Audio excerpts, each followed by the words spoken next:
Yeah.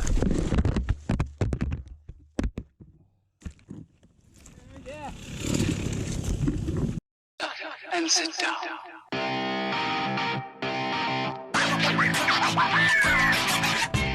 Alright guys, we are back. We are at the Dick Jagow GP at Washougal MX Park. Competed in last weekend. Dead in the start. I made a rookie mistake here. I was in neutral. I am last off the gate. Man, this is my first GP style event, probably over 30 years. Washougal, great track. I've been here to watch the national race, but I have never ridden here before, so just taking it really easy. This is my first time on the track. No practice at all. Everybody took it pretty easy this first little lap on the MX track here. Horsepower hill. It is amazing your first time going up it and then realizing how fast or how slow you're going compared to the pros that are just sending that full blast. Much respect to those guys. I won't be able to do that in my lifetime. Maybe if I was younger and had some practice, but yeah, I'll just man, watching those guys on the national race is just crazy, and realizing that you're going this slow. Yeah, so I came up, I was going to take this rut on the inside. I stalled it somehow. I don't know how I stalled it, but man, I missed too high a gear or something, but I felt so bad. This guy was stuck behind me in the rut. I could not get the bike started for like 30 seconds. Got it out, stalled again, and finally, so I was dead last in all the heats that went out at our start time. So I think there was 54 in the whole group, and I don't know how many were in my class. I got 4th overall in my class, and I think 30th overall from the whole big group. So I passed maybe 24 people. So this first part of the video is just me just passing all the guys and all the highlights. If you want to see, I have my full fastest lap, which is lap 3. Just check the bookmark or fast forward a few minutes. You'll see the full complete lap of the track. Took a little slide out right there on the grasses. I didn't know how hard I could push. That corner really always caught me out. I think I blew through it one other time. Oh, this guy did a little slide out in that little bit of loose dirt there. But everybody was super respectful, let you pass really easy a lot of the times. Oh yeah. I didn't really get in a good race with anybody. You know, I followed some people for part of a lap. You know, and it's hard to tell which class everybody is in, because a lot of guys, we weren't running our point series numbers or plate colors, so it's very hard to tell, you know, what class the guys are in that you were passing. That was the only thing that's kind of not disappointing or sucked, but it was just hard to know who you were actually in a race with. So just pass everybody, I guess, is your strategy. Don't worry about who you're racing, just pass them. So I tried. And this is my buddy Paul I came with. Giving him a hard time there. I was very surprised to see him first lap.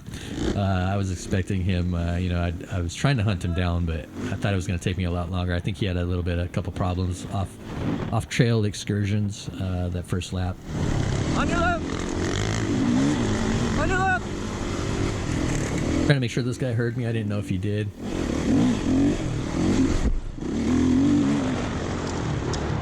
On your left! Thank you!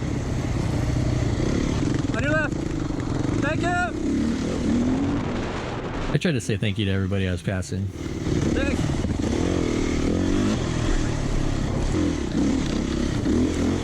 Thank you!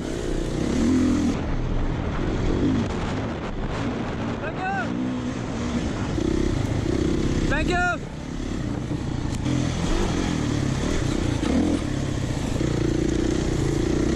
Thank you!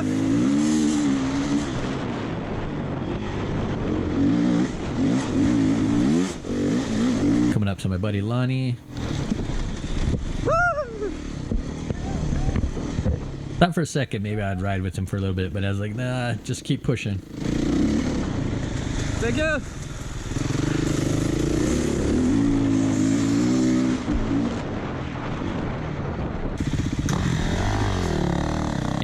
this last lap where I get hooked up on this. This is some tight single track going through here. I was getting a little tired at this point, I think, and then I'm pretty sure I grab. I don't know if it was my knee, my thigh, or just my foot got ripped off, but I think it ripped my foot off of the peg and off the bike there, and swung it over the back, and I just went off the side of the trail there. Didn't hurt anything. It was just kind of hit my groin on the handlebar, I think. A couple seconds. I was in a little bit of pain there, but nothing permanent. But once it got going, I believe that was the last lap, so I lost that one place back. That was somebody I had passed.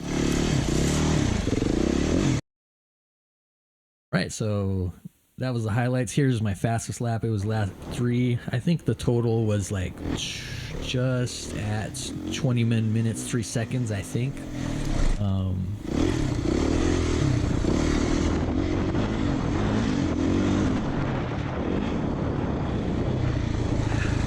This is an hour and a half long race, and because this is the first one I've done in so long, I was not sure how hard to push. You know, reviewing the video, I'm like, man, I should be pushing a lot harder. And even during the race, I believe that I could have. I don't think I really pushed my cardio that hard. Only got winded a couple times pushing in the single track areas, or, you know, in the forest areas. But, you know, looking at the video, I'm like, man, there's some open spaces. Probably would not take that much energy to just give it a little more throttle.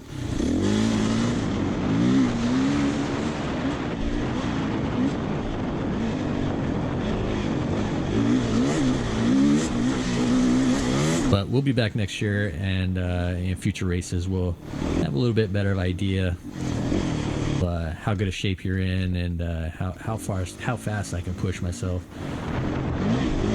Really, the thing, I really only got tired maybe the very last lap. Not really, wasn't even sore or arm pump or anything like that. Just kind of like, yeah, I'm a little just fatigued, total body fatigue. But my hand, my throttle hand, I had a big blister on the palm. Next time I got to remember to tape that up, or keep riding more to toughen up a little more. But that's really, I just had a little bit of pain there from the big blister, but nothing bad. Soldiers through it. Now, this grass area is at the spectator parking during the national and big events. They have this whole field you can fill up with cars and stuff, and trailers, campers. Tons of grass, you know, grass track. It was pretty fun. You know, I hadn't really run on grass ever before, so figuring out, you know, how much traction you had under braking and turning. Pretty fun though. Is fun, at least in this area. You could see how close you were to the next person, or if anybody was gaining on you.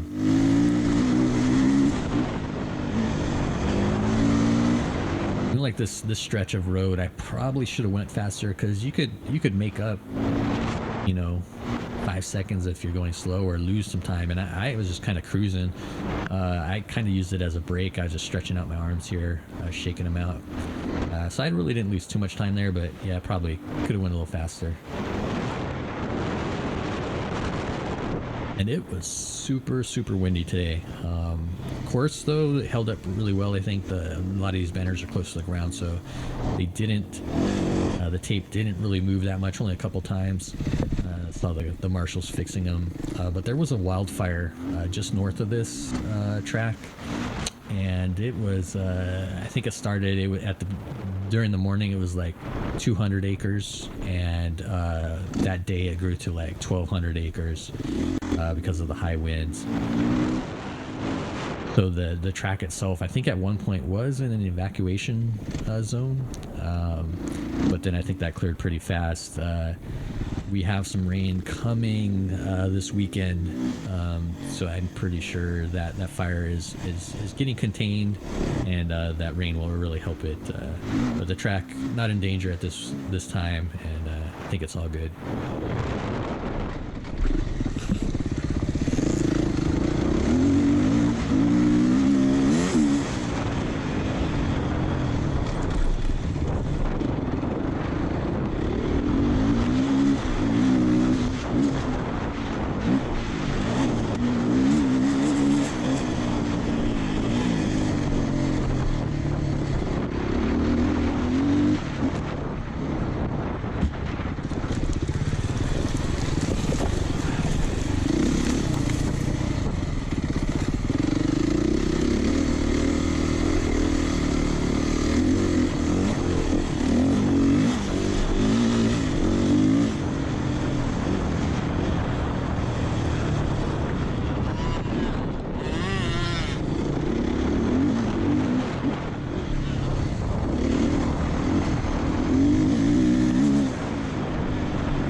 back into the wooded section.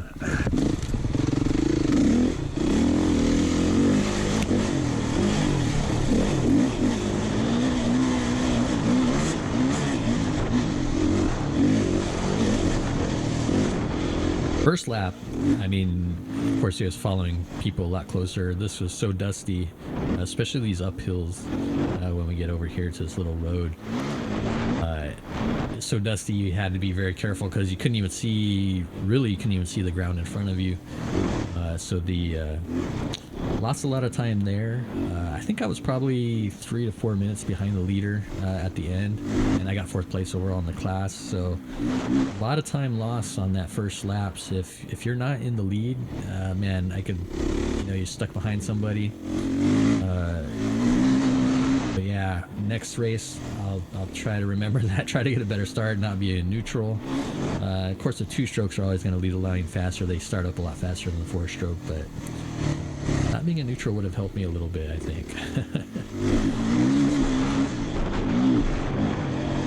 Felt like I did really good in the wooded sections, though. Especially this lap, it seemed like I was pushing pretty good through these sections, not too slow everywhere. This was the 3rd lap, so you had seen everything a couple times. Kind of knew what to expect.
So again, I'm out here on the Beta 390 RRS, so the street legal version of the RR.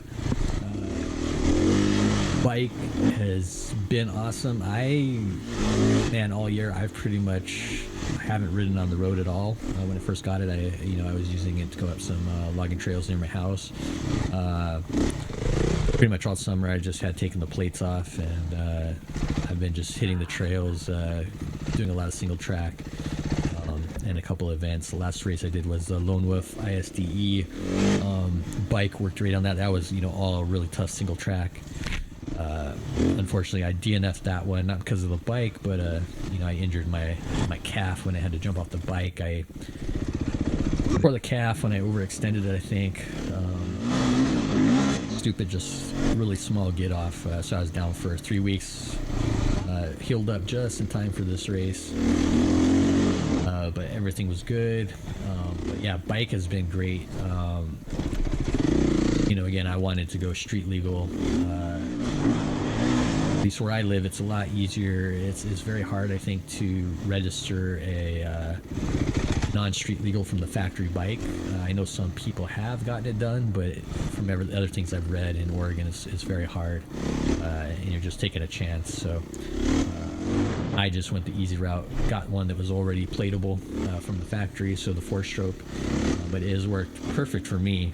I still need to get my suspension work done, spring it for my weight. I'm a little heavy for the stock springs, so that'll really help me, but I really haven't pushed it that hard where I notice, but I bet you when I do get it done, it'll feel a lot better. Let's see what else. Yeah, sometimes I think you should have gotten a street legal bike that's plated, and I'm like, sometimes you think, I should have just got a 302 stroke or something like that. But I always got to remind myself, there's going to be times where I want to be able to ride this on public roads, national forest roads, etc. So having the plate will make it a lot easier on me. If in a couple years turns out I haven't done any of that, then yeah, I might think about just getting a regular model. But the beta, I have loved it so far. I would recommend it to anybody. I would probably get my next bike will be a beta 2. I might think about. I've always liked the Shurkos also if I was going to go 2-stroke, but man, beta's treated me so well so far. Really love it.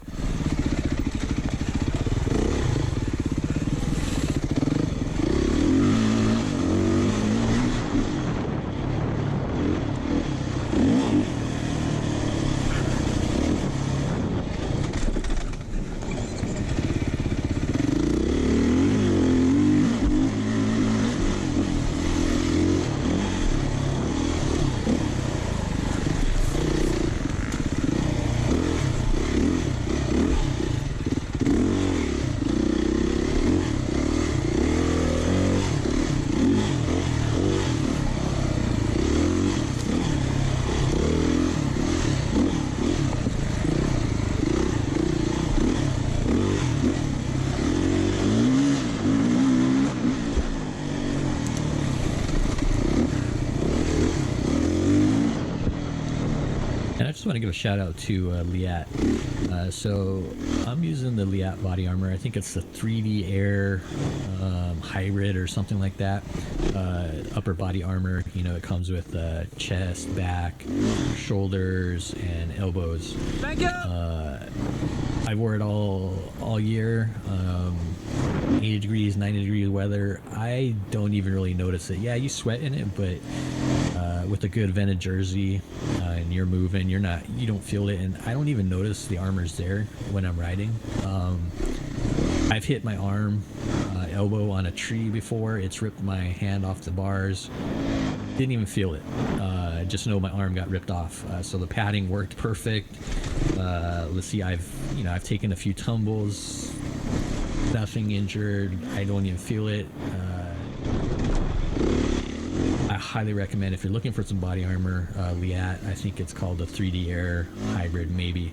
I'm also wearing their knee braces, hybrid. I forget exactly the model, X-Frame Hybrid or something, where they have you wear a little sock that has the knee pad in the sock itself, and then so the knee guard isn't integrated into the knee brace itself.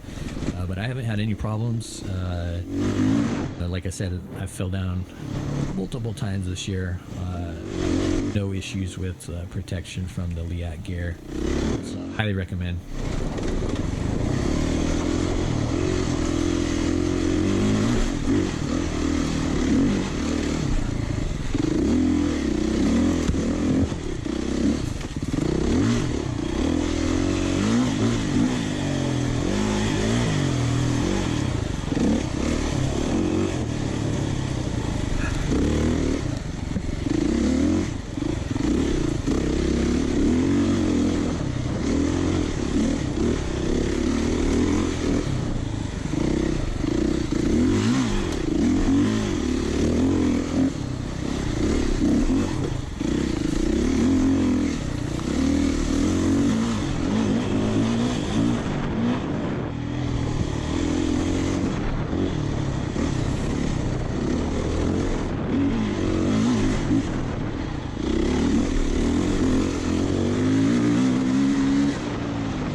Coming up was interesting.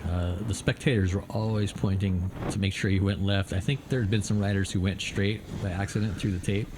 It was a little off camber. It really forced you to the outside through those trees. So the later laps, I started coming in really wide and then cutting across the line to avoid that outside line and just get on the unused portion of the track there.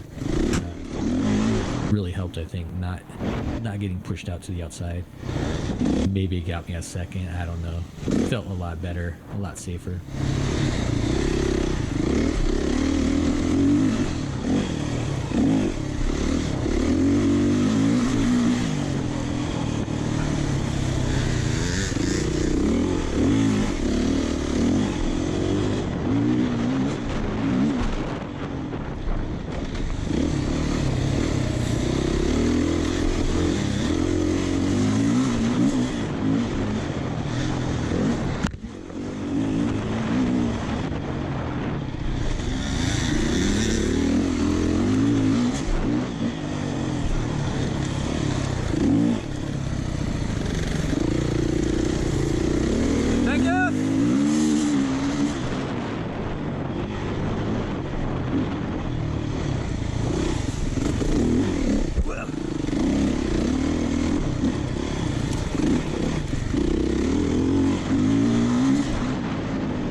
Yeah, so the Beta 390 comes with that Voyager, the Trail Tech.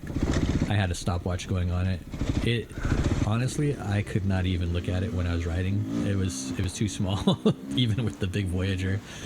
To see the time remaining, I could barely make out, you know, if it was like over an hour or whatever. Have to practice looking at it maybe on some slower sections in the future. Great unit though, just for the bike in general. Back on the motocross track, horsepower here is so fun, you know, as you get more comfortable going a little faster. Still didn't send it over the top though. Man, I definitely this year I want to get back, or not this year, next year get back to Washougal to maybe do some motocross practice days on it. Just a little bit of the track that I got to ride here was so fun, you know, being able to ride the whole track. Get some practice on those whoops. Man, it would be so much fun.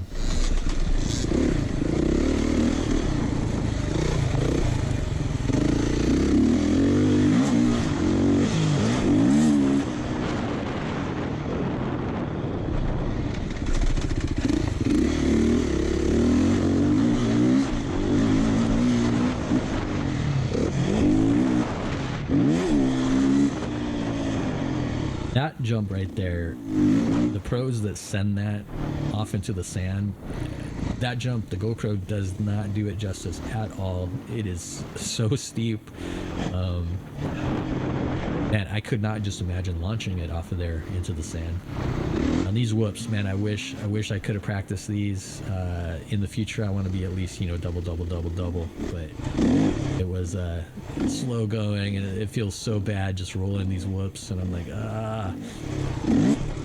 Anyways, that is it, guys. I hope you enjoyed it. Thanks, Mount Scott Motorcycle Club, for putting this event on. I'll be there next year. Leave me some comments. Let me know what you thought. Hit that subscribe button. Catch you guys at the next race.